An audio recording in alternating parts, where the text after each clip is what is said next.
KPM.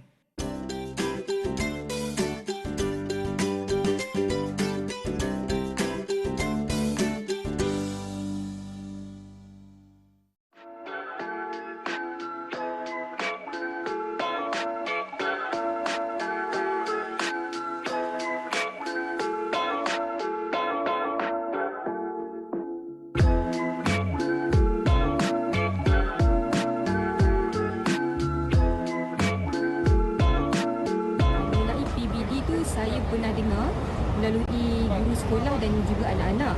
Tapi setakat ni saya kurang jelas tentang matlamat PBD itu sendiri. PBD. So kalau tanya saya berkenaan dengan PBD, pernah dengar. Tapi kalau tanya apa tu PBD dengan lebih jelas, saya memang tak pasti apa tu PBD. Tapi bila PBD dikaitkan dengan sekolah. Tapi saya tak pastilah apa tu PBD. PBD merupakan pentaksiran bilik darjah yang berlangsung secara berterusan sepanjang tempoh pembelajaran pengajaran murid-murid di dalam kelas. So, jadi murid-murid akan diberi tahap pencapaian sesuai oleh guru-guru berdasarkan kemahiran. Okey, contohnya murid tu sampai tahap 1, tahap 2, tahap 3, tahap 4 dan tahap 5 dan 6. Jadi jika murid-murid tu tidak mencapai tahap tu, cikgu-cikgu boleh juga mengajar dan nama baik sehingga murid itu berjaya sampai tahap yang terbaik. Itulah pentaksiran bilik darjah secara menyeluruh dan lebih sesuai dengan keadaan sekarang ni. Assalamualaikum, apa khabar kepada anda yang sedang menonton Didik TV KPM bersama dengan saya Din. Dan pada hari ini kita akan mengetahui lebih lanjut berkenaan dengan pentaksiran bilik darjah ataupun PBD, iaitu tahap penguasaan dan standard prestasi. Tapi sebelum itu, terlebih dahulu saya ingin memperkenalkan kepada anda guru bahasa isyarat kita pada hari ini, Cikgu Azliana. Selamat datang ke Didik TV KPM, Cikgu. Dan semestinya di sebelah saya, Cikgu Amran dari Pejabat Pendidikan Daerah Seremban Negeri Sembilan. Apa khabar, Cikgu? Selamat datang. Alhamdulillah. Sihat ya? Alhamdulillah sihat. Alhamdulillah. Sama-sama kita nak memberi manfaat kepada guru, ibu bapa dan juga murid-murid yang sedang menonton. Dan saya berikan kepada Cikgu untuk sesi kita pada hari ini. Silakan, Cikgu. Terima kasih, Din. Sama-sama. Ya, sidang para penonton pada hari ini, saya akan menerangkan bagaimana tahap penguasaan dan standard prestasi pada para penonton hari ini. Okey. Seperti mana kita tengok iklan tadi, ibu bapa tertanya, apakah itu PBD? Apakah itu PBD? PBD itu merupakan kita katakan pentaksiran dalam bilik darjah. Pentaksiran dalam bilik darjah, di mana pentaksiran dalam bilik darjah ini dijalankan secara pentaksiran berterusan, iaitu dilakukan sepanjang tempoh PDP yang guru laksanakan dalam bilik darjah. Jadi, apabila dia berterusan, kita boleh melihat dia pada perkembangan murid tersebut, kemajuan dia, kebolehan dia dan pencapaian dia. Di sini kita akan melihat peningkatan pada murid-murid tersebut. Jadi, di sini kita dapati bahawa PBD ini sebenarnya lah kita nak mengumpulkan maklumat. Bila kita dah kumpulkan maklumat tersebut, kita akan menganalisis maklumat tersebut, perkembangan pada murid-murid yang kita ajar, dan kita akan melaksanakan satu tindakan susulan, iaitu kita akan melaksanakan intervensi pada pihak murid-murid kita. Jadi PBD ini sebenarnya untuk para ibu bapa, pengetahuan ibu bapa, kita tidak meletakkan pada perbandingan. Kita tak letakkan pada perbandingan pada setiap murid. Kita nak melihat kepada perkembangan. Iaitu perkembangan murid itu sendiri dalam tahap pembelajaran dia. Jika murid tersebut tidak mencapai pada setiap standard pembelajaran tersebut, kita akan melaksanakan intervensi dan menggunakan kaedah-kaedah pengajaran yang tertentu untuk memastikan murid-murid kita dapat menguasai standard pembelajaran ataupun kemahiran yang murid tersebut pelajari pada hari tersebut, dan dia berlaku secara berterusan. Jadi inilah sebenarnya apa yang kita katakan ialah tentang PBD.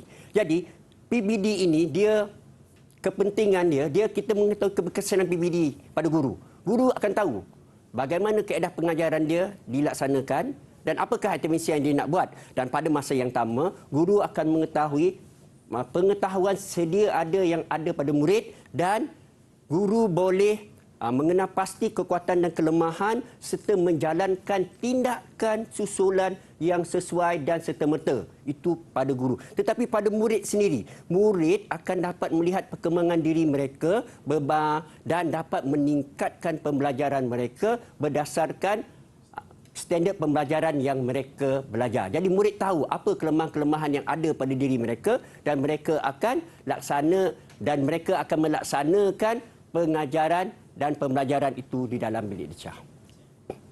Okey, Din.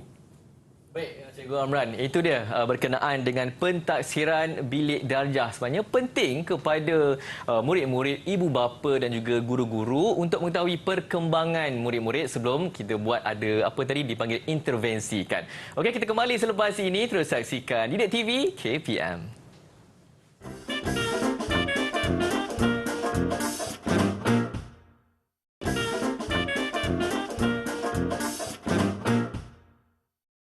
Ya betul, ini Didik TV KPM bersama dengan hos anda, saya Din, dan pada hari ini kita nak mengetahui lebih lanjut berkenaan dengan pentaksiran bilik darjah ataupun PBD, tahap penguasaan dan standard prestasi, di mana bukan sahaja guru dan juga murid-murid tapi kita sebagai ibu bapa perlu mengetahui berkenaan dengan PBD ni untuk kita tahu perkembangan murid-murid. Jadi untuk seterusnya saya persilakan Cikgu Amran, silakan Cikgu. Okey, terima kasih Din. Sama. Okey, tadi kita dah menerangkan tentang kepentingan dia. Sekarang kita melihat kepada tahap penguasaan. Iaitu dalam pentaksiran bilik darjah ini kita ada 6 tahap penguasaan. Yang tahap penguasaan ini kita pecahkan pada tahap penguasaan 1, tahap penguasaan 2, tahap penguasaan 3, tahap penguasaan 4, tahap penguasaan 5 dan tahap penguasaan 6. Jadi di sini nantilah apabila guru-guru mengajar berdasarkan pada standard pembelajaran tersebut, mereka akan diberi pada tahap penguasaan ini. Tetapi kita kena ingat, murid kita pelbagai kebolehan. Jadi kita telah cuba menetapkan tahap minimum pada TP3. Tetapi kena ingat pada ibu bapa dan pada guru, tahap 3 itu bukan kita letakkan tahap itu semestinya letak tahap 3. Tidak. Kalau murid itu tidak mencapai kepada kemahiran tersebut, mereka boleh diberi tahap 1 dan tahap 2. Tidak ada masalah. Memang tidak ada masalah. Cuma tahap 3 itu untuk memastikan intervensi yang kita buat, kita boleh laksanakan sekurang-kurangnya kita berusaha dalam 1 tahun persekolahan itu, murid dapat tahap 3, iaitu tahap minima itu. Jadi ini yang kita kena buat. Tetapi pada masa yang sama, kita kena juga lihat pada murid yang berada pada tahap 4, tahap 5 dan tahap 6. Kerana mereka juga perlu diberi intervensi. Sebab supaya murid yang berada pada tahap 4, kita buat intervensi supaya mereka boleh pergi kepada tahap 5. Dan budak yang pada tahap 5 boleh pergi ke tahap 6. Itulah yang kita katakan PBD tadilah, kita mengesan perkembangan murid itu, dan perkembangan murid itu kita kesan secara berterusan sepanjang tahun. Jadi ini yang kita katakan faedahnya pentaksiran bilik darjah. Kita tidak menilai mereka berdasarkan kepada keputusan, tetapi kita melihat kepada perkembangan murid itu sendiri. Dan kita melihat juga kepada pengetahuan murid, kepada kemahiran murid, pada nilai murid. Jadi TP-TP itu kita berikan berdasarkan kepada yang saya sebutkan tadilah, iaitu pengetahuan, kemahiran dan juga nilai. Iaitu nilai sikap murid yang ada di dalam bilik darjah semasa guru-guru melaksanakan aktiviti berkumpulan. Yang kita katakan aktiviti berkolaboratif.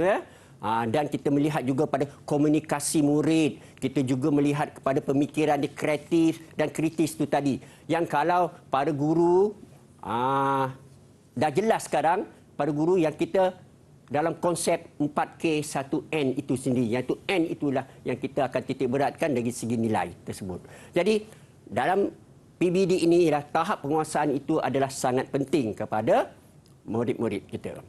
Okey, jadi apabila kita nak menentukan tahap PBD itu tahap keseluruhan, kita akan melihat kepada, kita akan selesaikan satu kelompok bidang ataupun tema ataupun kemahiran. Sebab setiap mata pelajaran tersebut, kalau contohnya saya melihat kepada bahasa Melayu, kalau dalam bahasa Melayu, kita melihat kepada kelompok kemahiran.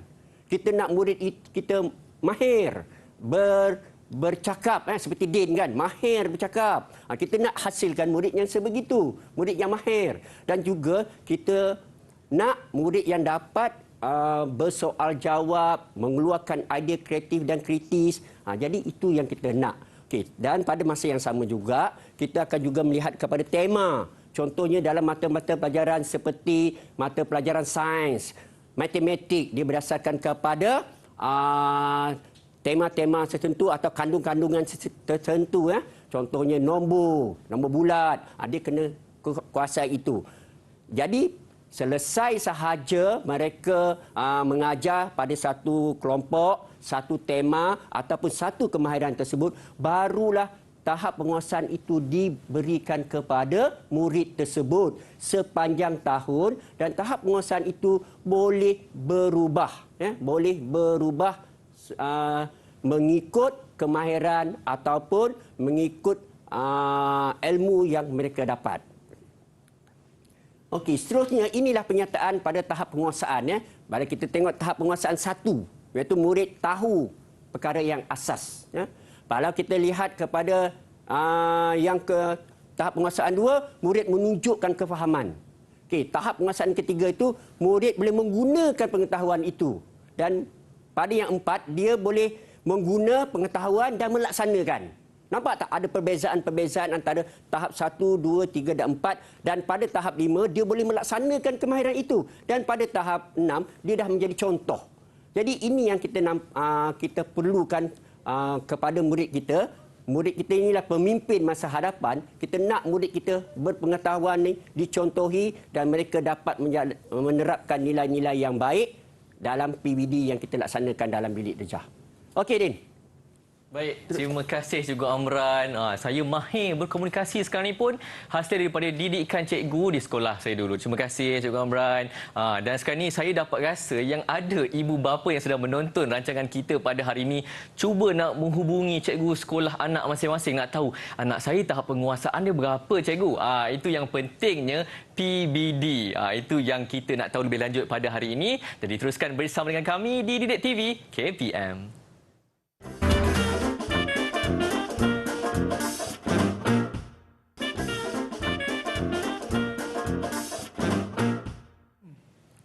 Ya, kepada yang sedang menonton, baik guru, ibu bapa ataupun murid-murid, hari ini kita nak mengetahui lebih lanjut berkenaan dengan pentaksiran bilik darjah, tahap penguasaan dan standard prestasi, di mana sangat-sangat penting perkara ini untuk kita mengetahui perkembangan murid-murid. Kita tahu ada 6 tahap penguasaan. Penting ibu bapa kena catat nota tu. Dan saya teruskan kepada Cikgu Amran. Silakan Cikgu. Okay, terima kasih, Din. Selamat. Lepas ni, Din, kita cuba akan memahami pula standard prestasi mata pelajaran. Dalam DSKP kita ada 3 standard, iaitu standard kandungan, standard pembelajaran dan juga kita ada standard prestasi. Mana-mana DSKP pun memang ada perkara yang sama. Jadi standard kandungan ini dia merupakan satu penyataan spesifik tentang perkara yang murid dapat ketahui dan boleh lakukan dalam satu tempoh persekolahan. Dia merangkumi aspek pengetahuan, kemahiran dan nilai yang saya jelaskan tadilah. Dan pada standard pembelajaran pula ialah satu penetapan atau kriteria atau indikator kualiti pembelajaran dan pencapaian yang boleh diukur bagi setiap standard kandungan. Dan apabila kedua-dua perkara ini telah dilaksanakan, iaitu standard kandungan dan standard prestasi ini telah dilaksanakan oleh guru, apabila hendak memberi tahap penguasaan, guru perlu merujuk kepada standard prestasi. Iaitu standard prestasi ini iaitu merupakan satu set kriteria umum yang menunjukkan tahap-tahap penguasaan yang perlu murid pamerkan sebagai tanda bahawa suatu perkara itu telah murid kuasai. Jadi, kalau kita lihat contoh di sini, Kita lihat contoh sini, saya bagi di sini adalah contoh mata pelajaran bahasa Melayu, iaitu kemahiran mendengar dan mendengar dan bertutur. Apabila kita melihat kepada bahasa Melayu, tahap penguasaan dia ada 6. Okay? Ada 6 dan setiap penyataan dalam tahap itu adalah sama, tetapi dibezakan melalui apa? Pertama, pada tahap sangat terhad. Itu kita kena lihat. Mana TP1. Kalau anak kita dapat TP1, maksud dia pada tahap sangat terhad. Atau kita lihat pada tahap terhad. Okey. Kalau TP3, kita lihat pada tahap memuaskan. Okay, yang saya katakan tadi, minimum TP3 yang kita cuba dapat pada murid kita. Mana tahap murid itu memuaskan. Yang itu yang kita nak lakukan pada tahun persekolahan dia. Dan kalau kita lihat kepada TP4, ya, cara bertatasusila pada tahap yang kukuh. Dia bertatasusila dan tahap yang kukuh. Dan pada TP5, kita melihat dia dapat idea yang kritis dan kreatif dengan sebutan dan intonasi yang betul secara bertatasusila pada tahap terperinci. Dan bila kita melihat kepada tahap 6, bila tahap 6 ini, murid ini dah ada apa? Kita lihat dia dapat apa? Menggunakan idea yang kritis dan kreatif dengan sebutan, intonasi yang betul, secara bertatasusila pada tahap yang sangat terperinci. Konsisten. Konsisten tu. Dan menjadi model teladan. Jadi itulah yang kita nak hasilkan kepada murid-murid kita pada tahun persekolahan dia berdasarkan tadi kepada standard kandungan dan juga pada standard pembelajaran dan kita ukur mereka melalui standard prestasi tersebut. Jadi di sebelah kanan saya ini kalau kita lihat adalah contoh-contoh untuk standard prestasi mata pelajaran sejarah tingkatan 2, sains tahun 1 dan juga matematik tahun 1. Kalau kita lihat tahap penguasaannya adalah berbeza dalam setiap mata pelajaran. Itu kita kena ingat, berbeza dalam setiap mata pelajaran. Okey, seterusnya Din. Kita cuba lihat kepada tahap penguasaan keseluruhan. Okey, tahap penguasaan keseluruhan ini dia dalam KSSR dan KSSM dia merupakan satu bentuk pencapaian yang menunjukkan perkembangan pembelajaran murid. Keseluruhan dia. Okay. Contohnya tadi kalau kita melihat dalam bahasa Melayu tadi, keseluruhan dia murid itu apa yang boleh dia dapat dalam akhir sesi akademik itu tadi. Okay. Jadi kita akan keluarkan 2 pelaporan. Satu pelaporan pertengahan sesi akademik dan satu pelaporan lagi ialah akhir sesi akademik. Okay. Yang ini para ibu bapa perlu tahu.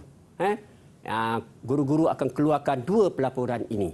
Okey. Apabila kita mengeluarkan pelaporan itu, tahap penguasaan keseluruhan ini, kita akan juga melihat kepada aspek kandungan tadi, pada kemahiran tadi, dan juga pada nilai murni. Itu yang kita akan bagikan pada tahap keseluruhan itu tadi. Kita nak tengok budak itu ada nilai atau tidak, bersasiah atau tidak, bagaimana keterampilan dia. Kalau dia kurang berketerampilan, berapa tahap penguasaan yang kita boleh bagi kepada murid tersebut. Jadi kat sinilah kita melihat pada potensi murid itu tadi. Itu yang saya katakan pada peringkat awal di siaran tadi, kita katakan kepentingan PBD itu. Okey? Jadi apabila kita menilai murid ini, kita akan menilai murid ini secara holistik, iaitu keseluruhan. Kita tak melihat dia pada sesuatu sudut saja. Kita melihat dari segi kemahiran dia, sikap dia, nilai dia, dan kita nak murid itu jadi murid yang orang kata kalau istilahnya insan lah. Bagus. Dan pada tahap 6 tadi kita katakan dia tadi model teladan tadi. Kita nak hasilkan dia seperti itu. Dan untuk itu juga kita akan menggunakan pelbagai kaedah untuk memastikan tahap keseluruhan itu. Pelbagai kaedah apa? Makna apa PDP yang mereka lakukan di bilik darjah tadi? Apa teknik-teknik pengajaran yang cikgu gunakan? Apakah instrumen-instrumen yang kita bagi kepada murid tersebut? Jadi, murid itu akan dapat pelbagai. Sebab murid kita adalah pelbagai kebolehan. Dia ada kinestetiknya, ada audionya. Jadi, kita nak melihat perkara itu. Dan akhir sekali, kita akan buat pertimbangan profesional. Kita pertimbangan dan pertimbangan ini berlaku dengan adanya perbincangan-perbincangan antara guru-guru mata pelajaran. Okey? Jadi, Cuba kita lihat, inilah satu contoh template pelaporan PBD mata pelajaran. Saya tunjukkan sinilah untuk mata pelajaran Bahasa Melayu. Cuba kita lihat. Kita lihat pada tahap penguasaan bagi setiap bidang tersebut, kalau kita lihat, dia ada kemahiran mendengar bertutur, kita ada kemahiran membaca, kita ada kemahiran menulis. Dan kesemua itu kita akan bagi satu tahap penguasaan keseluruhan apabila kita melihat seperti aspek yang saya tunjukkan pada peringkat awal tadi, secara holistik itu tadi. Yang kita akan tunjukkan dia apa kaedah-kaedah yang kita buat tadi. Jadi barulah kita tentukan pada tahap keseluruhan itu. Okey, yang inilah yang perlu masyarakat atau para penonton ketahui bagaimanakah guru-guru meletakkan setiap tahap penguasaan itu. Dan pelaporan ini boleh didapati oleh ibu bapa dengan pada guru-guru akan bekalkan pada ibu bapa lah untuk pelaporan ini. Okey, jadi kita ada tafsiran umum untuk pengajaran bahasa. Ini dah tafsiran umum pada tahap terhad, sangat terhad, memuaskan. Itu yang kita perlu ada, kita kena tahu. Yang ini kalau kita lihat kepada mata pelajaran matematik pula, pun sama. Kita mengimbaskan ahli tentang pengetahuan asas matematik, menggunakan kemahiran, ada tak mereka boleh buat. Jadi di sinilah nanti guru-guru akan menentukan tahap penguasaan umum bagi mata pelajaran matematik tersebut. Jadi sebenarnya para guru di peringkat sekolah memang telah melaksanakan perkara-perkara ini dan masyarakat perlu ketahui bahawa tindakan-tindakan ini telah dilaksanakan pada peringkat sekolah. Dan kalau kita tengok sains pula, kita mengingat kembali pengetahuan kemahiran asas sains. Tahap 1 saja. Kalau kita melihat kepada tahap 6-nya, dia dah boleh mereka cipta. Itu yang kita gunakan kaedah-kaedah projek, kaedah penyelesaian masalah, base learning yang kita laksanakan. Itu untuk apa tu? Untuk kita dapatkan murid itu kepada mereka cipta itu tadi. Okey. Dan Din, saya selesai untuk saya pada hari ini. Secara ringkasnya, perkongsian saya mengenai PBD, tahap penguasaan dan standard prestasi. Baik, terima kasih juga Amran. Saya rasa satu perkongsian yang sangat-sangat berguna kerana selain daripada saya rasa ibu bapa dan juga murid-murid, guru-guru di rumah pun dah cakna berkenaan dengan pentaksiran bilik darjah ni ataupun PBD. Mungkin selama ni kita duk dengar je PBD, tapi kita tahu macam mana dilakukan di sekolah-sekolah kan. Kita tahu tadi ada 6 tahap penguasaan TP kan. Din pun dah mahir dah tu. Saya pun dah mahir dah, tapi saya rasa macam nak masuk sekolah balik dah cikgu. Boleh. Boleh. Sebab sangat-sangat menarik. Jadi murid-murid perkembangannya kita boleh tahu perkembangannya, potensi murid-murid pun boleh kita capai di tahap maksima. Sekali lagi terima kasih juga Amran kerana sudi meluangkan masa pada hari ini, dan kepada anda yang menonton teruskan menonton Didik TV KPM. Assalamualaikum. Bye bye.